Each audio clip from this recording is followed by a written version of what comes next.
Hello and welcome. Let's build a simple game that runs right on the web.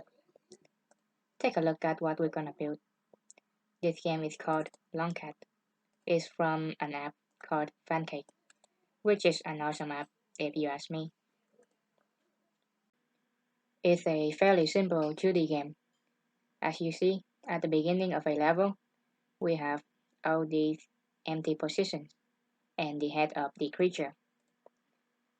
The objective is to fill out all of the empty spaces, and you can get stuck. But once you fill them all out, you won. The trick is, once you start moving in one direction, you cannot be stopped until you hit something. Let's get started. We will be using p5.js, which is a library for canvas, and canvas is an element that exists on the web. With the canvas, you will have much more freedom in rendering what you want, whereas if you use other web elements as game objects, you will have much harder time to manipulate its positions.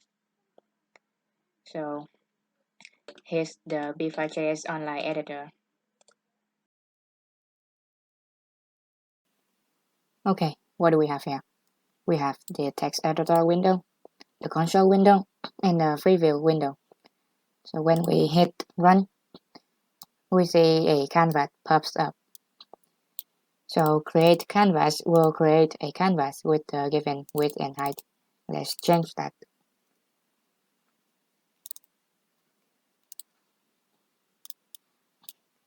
The background function will paint the entire canvas with the given color.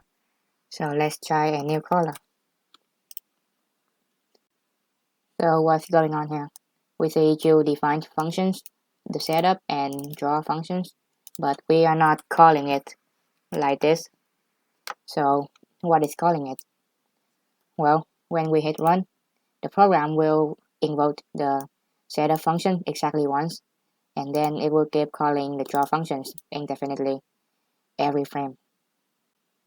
Basically, this is where we set things up, and this is where we update and animate things. Say we have a 5x5 grid. The white empty squares are the empty positions. The black ones are not part of the map. They are not where you can move to. And the orange ones are part of the creature body. It's when a position is filled. As you see, there are only 3 different states for every position. We'll represent this state with the number 0, this state with number 1, and this is number 2. Then our read data will have something like this. But remember, at the beginning of a level, we only have one head.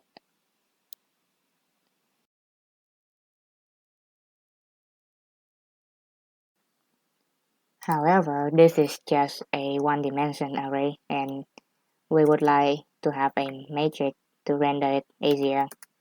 And read data gonna be the one that holds the matrix data. And we also want to have the bar size and the cell size to render it correctly. Bar size is the number of positions in a column or in a row. Cell size is how big each square is. So bar size would just be the length of the level data. For cell size, it would be the size of the canvas divided by the bar size. And we should give the canvas size its own variable, so we only need to change this once if we do.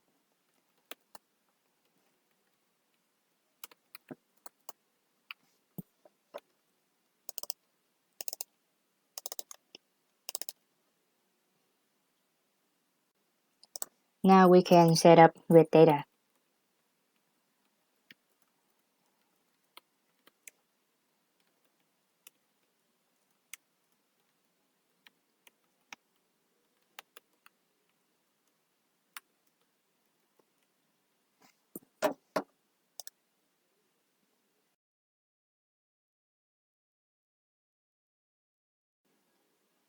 And grid data is an array of array, and the children array has the data of each position. Awesome. So map is a method that make a new array from the level data. It takes in a function that takes in the current item, and then it returns the new item for the new array, which is grid data. So how do we render a square? We can use the rect function, which takes in the x, y, width, and height of the square or rectangle. So let's try to render one.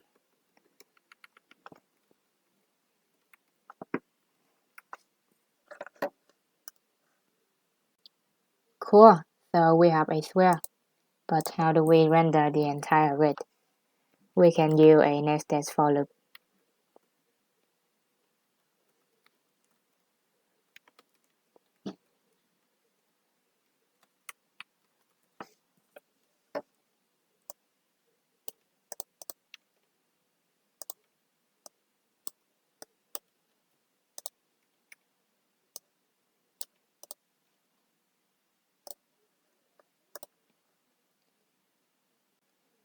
We still see only one square.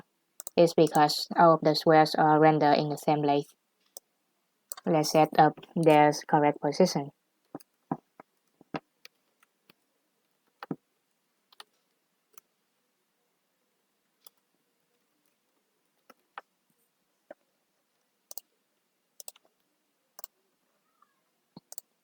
Now we see all of them in their correct positions, but not in the correct size.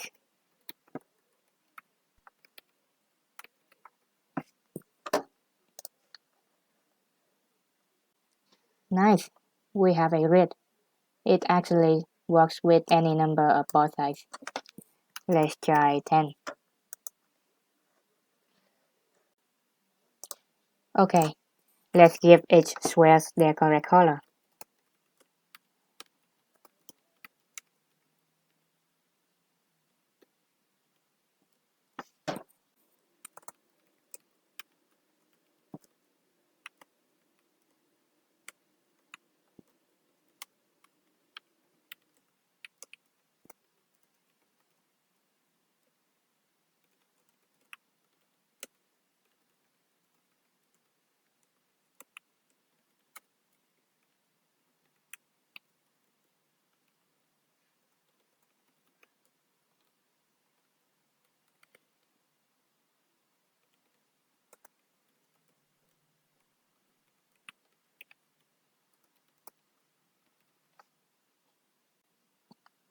And it works. Let's give it a function.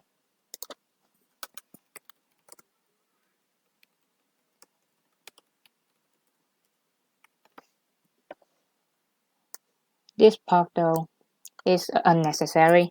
If it's not part of the map, the loop could just skip it.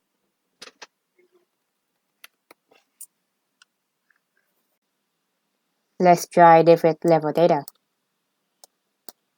Click run, and we see nothing because we moved our entire rendering into a function without calling it. Awesome! Now we can set up the head, which is the only orange square right here. We need a variable to keep track of the head position, which gonna be an array, and it holds x and y of the head. Then we set up the head position.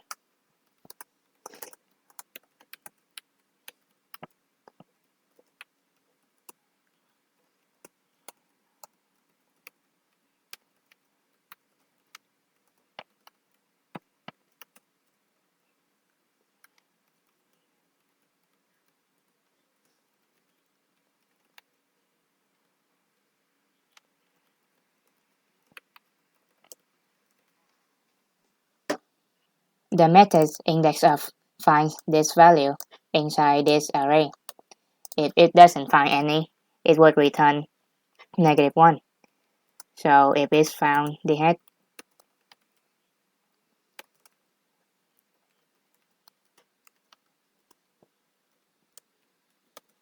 we can assign the head position.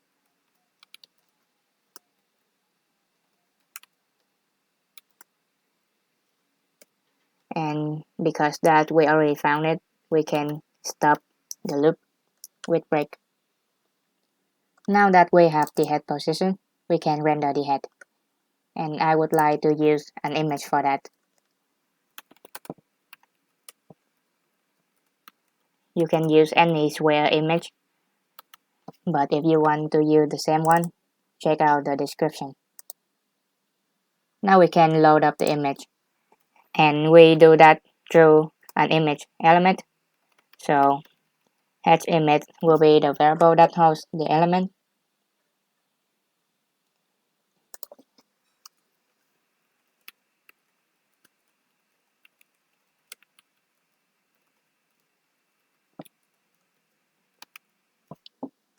So create im will create the image element with the given image URL and whatever name you want to give that element. There it is. Let's hide the image element.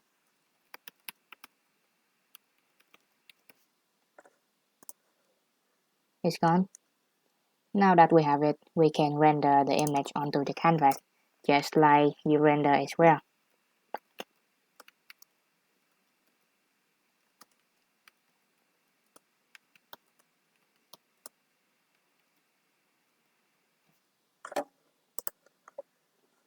Just like that.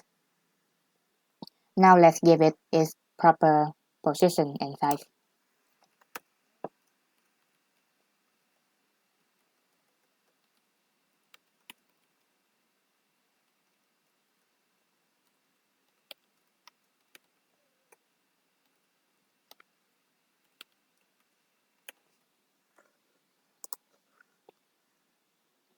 And that's not where it's supposed to go because I forgot to multiply the cell size.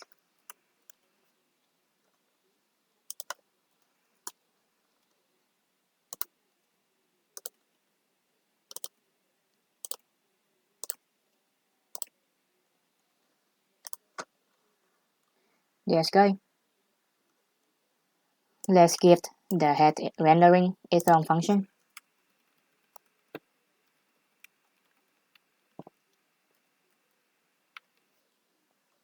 Don't forget to call it.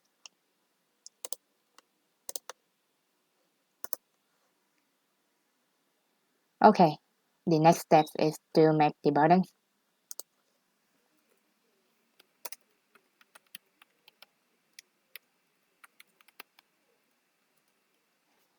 Control buttons will be a list of buttons elements.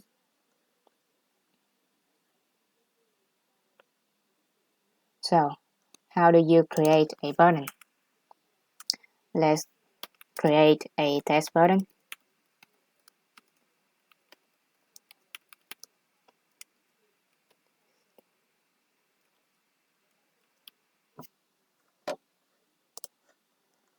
Just the button. And how do you add functionality to it?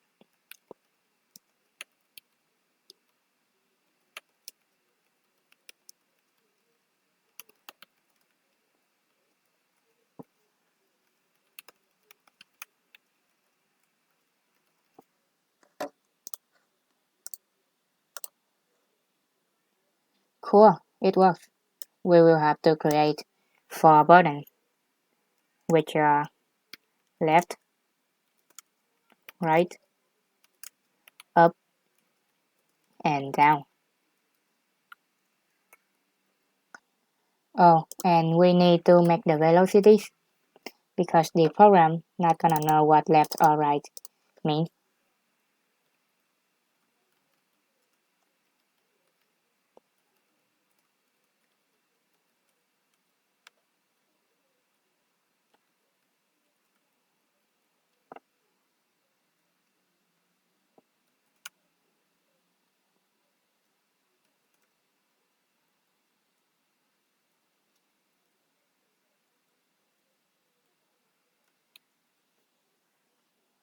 It's important that the order of this array must match the order of this array, as left means moving backward one step on the x-axis, and down means moving one step forward on the y-axis.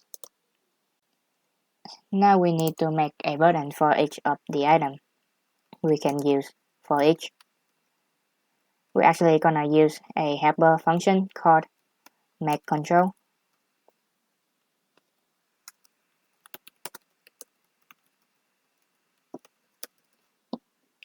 The for each function will call this function for every item it has, and it passes the item itself, which is direction, and it also passes the index of the item.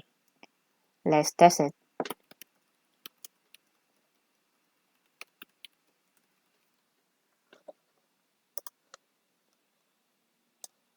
And they are correct.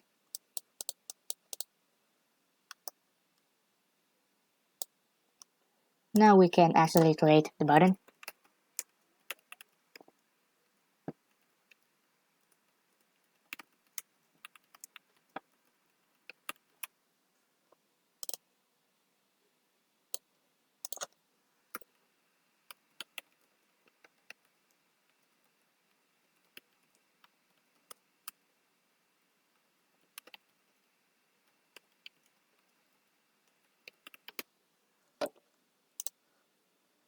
There they are. As you see, they are doing what they should.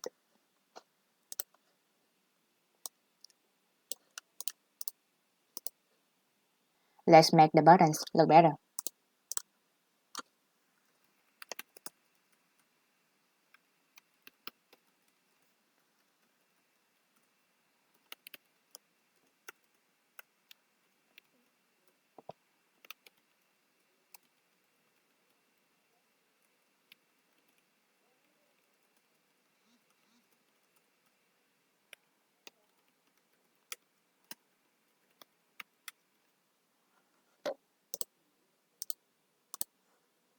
Now that's better.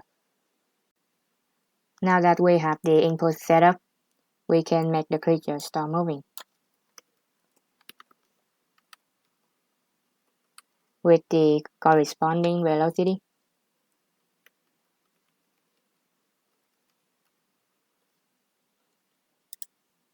For the movement, we need three functions. StartMoving is the first one.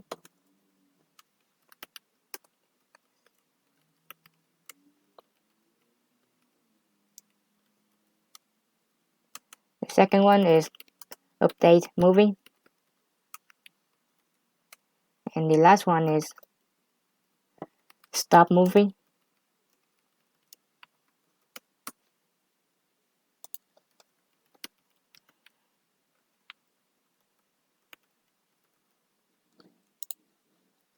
When we click this button, it should call this function with the given velocity.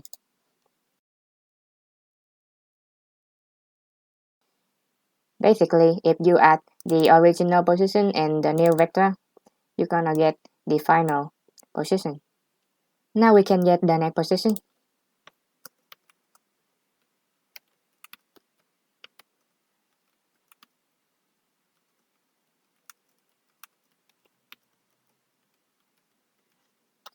Basically, we declare two variables, next x and next y. Next x gonna have the value of the first item in this array, and next y has the value of the second item.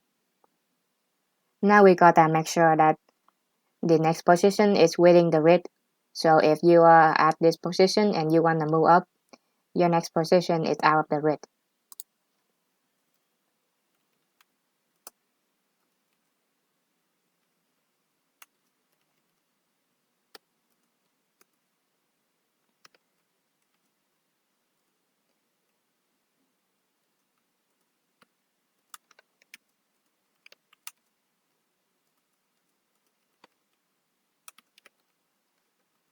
Same thing for y.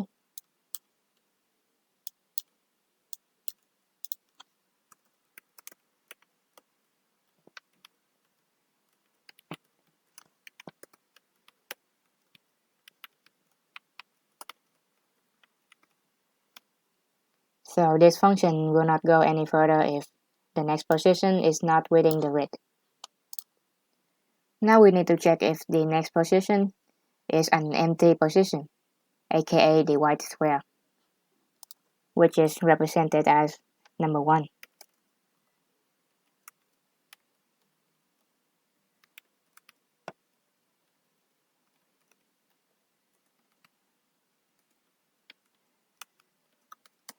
And remember that the number 1 is actually a string. Good. Now we know that it's a valid position to move to. We can set up the moving animation. And we need some global variable for that.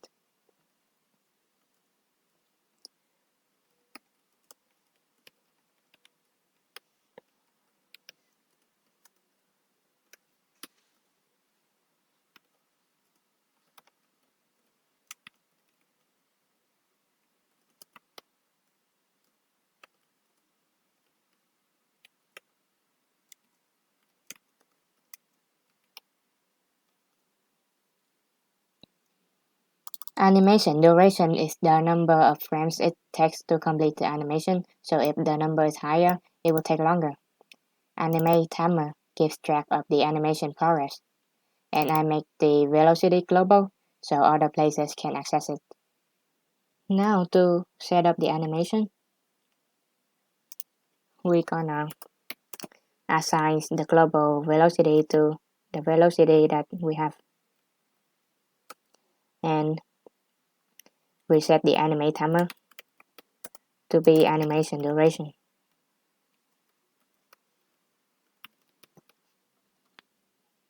Then we can update the animation.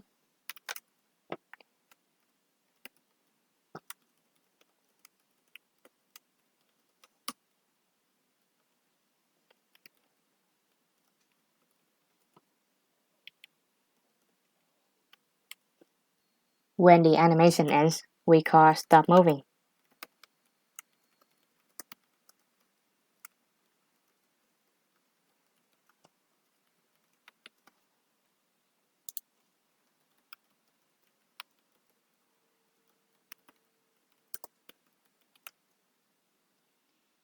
Alright, let's test out the animation. I'm gonna quickly move the head over here.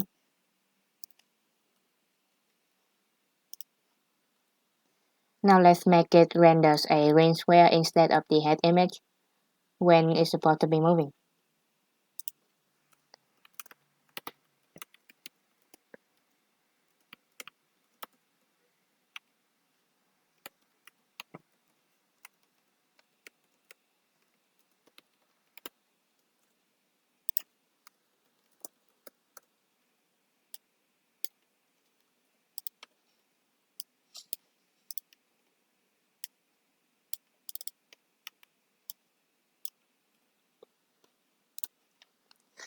Now when we click, we see a ring square, but it's not going away because we did not call updateMoving.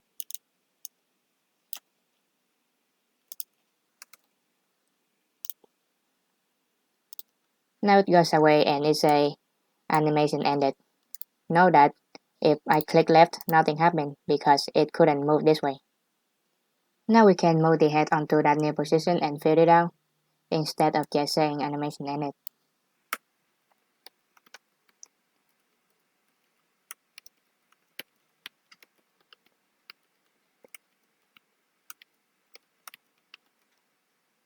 So we set the head position to that new position.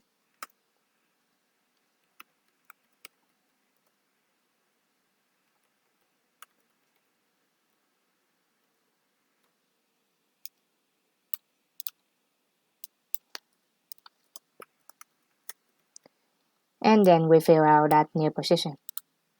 Let's test it out. It works. You cannot go down because this position is no longer empty. But if you remember, the mechanism of this game is once you start moving, you cannot be stopped until you hit something.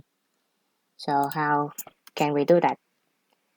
We could just say start moving again after it stops moving.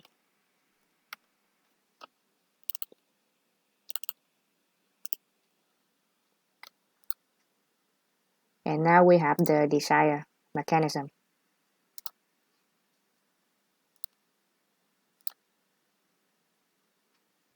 However, there's one problem. If I click a new direction while it's moving, it would just stop and move in the new direction. How can we stop that? We need to go back to stopMoving function and check if the animation is going on. Then we will stop the function. So it would not go in the new direction until the current animation is ending. Let's test again. Now it doesn't let me change direction while it's moving. Awesome. Next, we're gonna make the head to look like it's actually moving, not whatever it's doing. So go to render head, set up a variable called movement factor.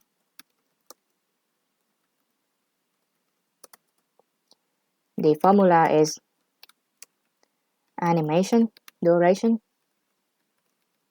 minus animate timer divided by animation duration.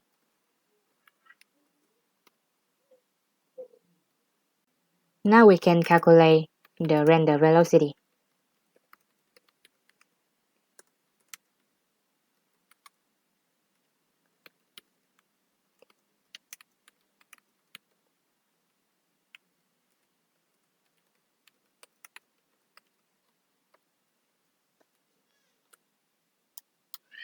Then we can get the render position.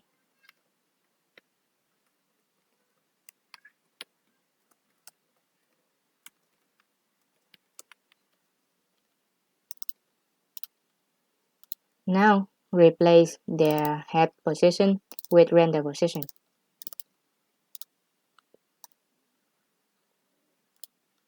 As you can see, it's moving like it's actually moving.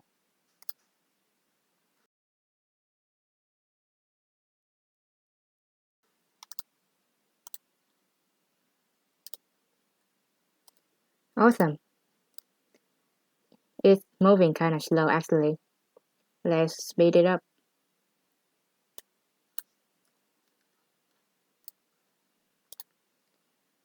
No, that's better. Let's solve this level.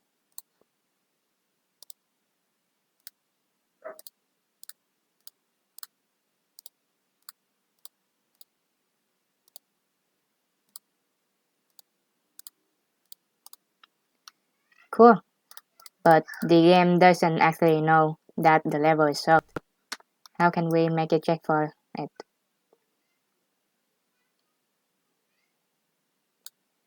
So when it stops moving, we can call checkWin.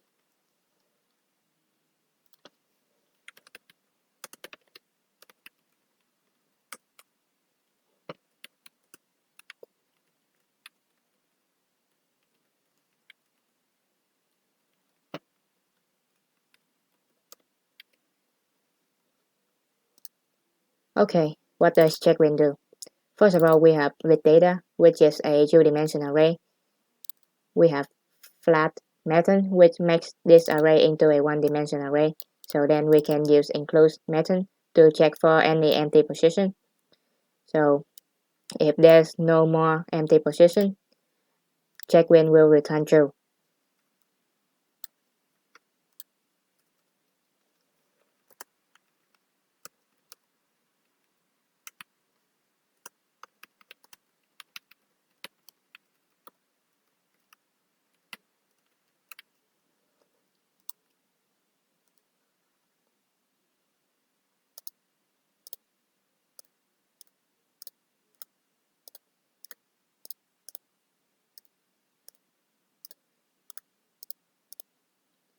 Cool, it's a U1. Let's try a different level data.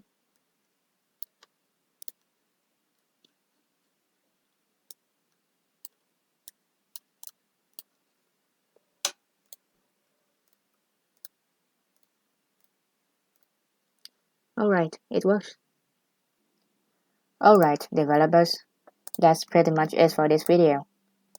We could make a level editor or even a procedural level generator, but the objective of this video was just to make this game functional. If you want to get this entire file, please see the description. You can also go to my account, my scratches, and then download the project. Then you can host it on places like Netlify because it's just a static web page after all. Remember, you can imagine, you can build.